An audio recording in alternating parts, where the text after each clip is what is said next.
There are some problems with paying yourself as an employee and the problems with what's happening with this pension plan that you think that you're paying into. Well, let's just talk about what that is and let's give an example. So we've got our guy Steve here. He's a small business owner and he is paying himself as an employee. So his business income is $250,000.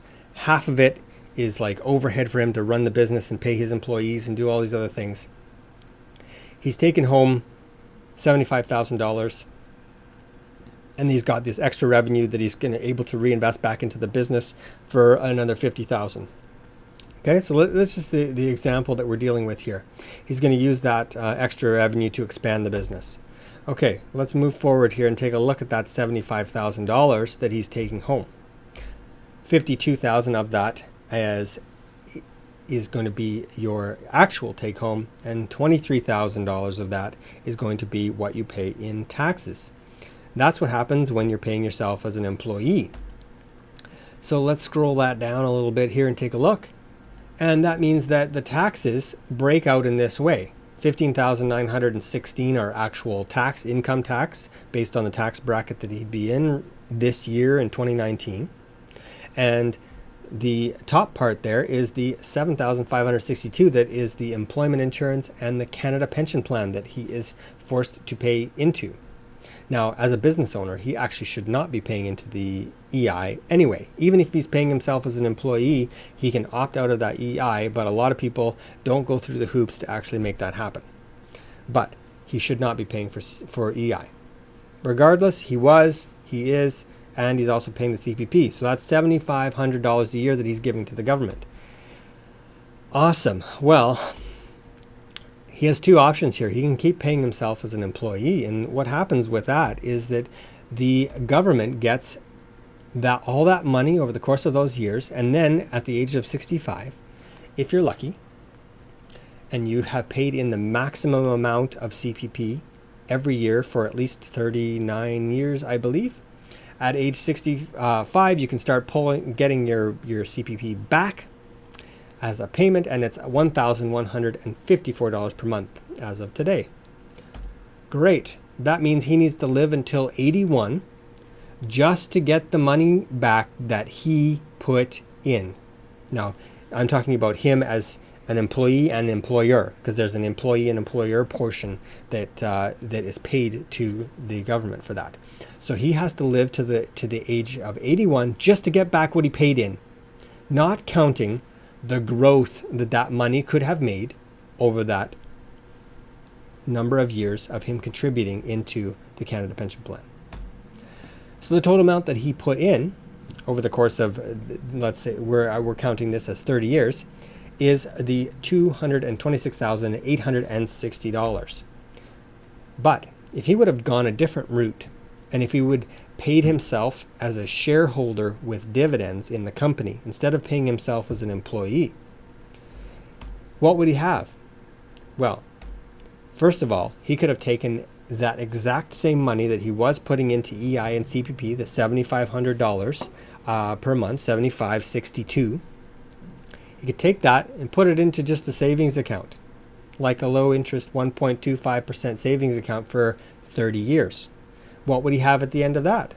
Well, at the end of that, after 30 years, he'd have $284,000. That's the growth on the money also, as the contributing amount of putting that money in each year. Well, that's great. That's pretty awesome that he would end up with that. Now, let's just compare these two things side by side. You can pay the government CPP, and you have no say in how it's invested. You have no access to it until you retire, and you only get it back at a slow rate when you actually do retire. Then you only get 60% at the max of your spouse's, if they die, of their CPP, and you're taxed on the CPP when you get it back. So you're still paying income tax on the money that you gave them in the first place.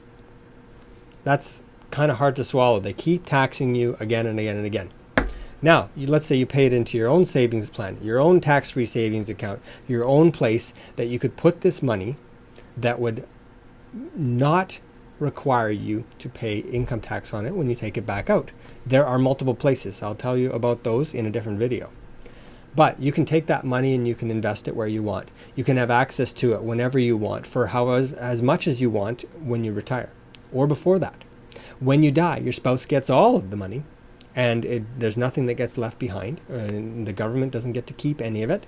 And if you set it up correctly, you won't even have to pay income tax on the money that you receive from the savings plan.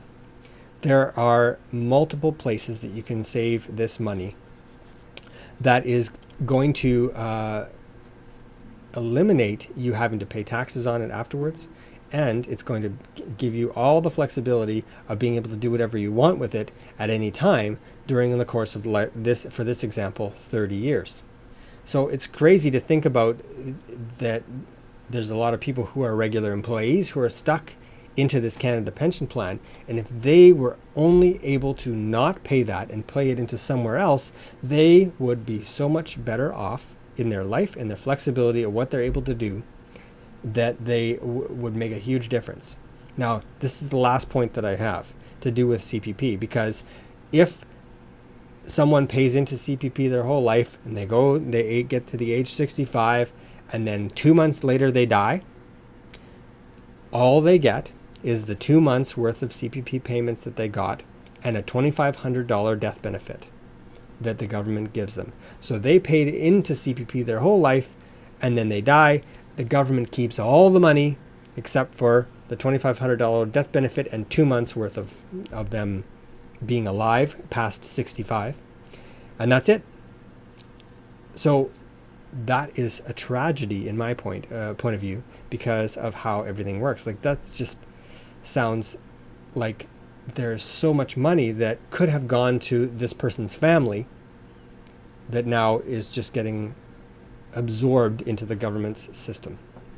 Not fair, not fun, not cool.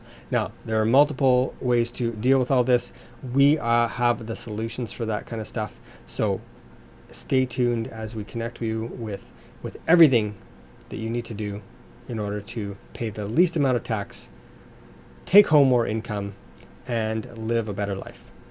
Cheers.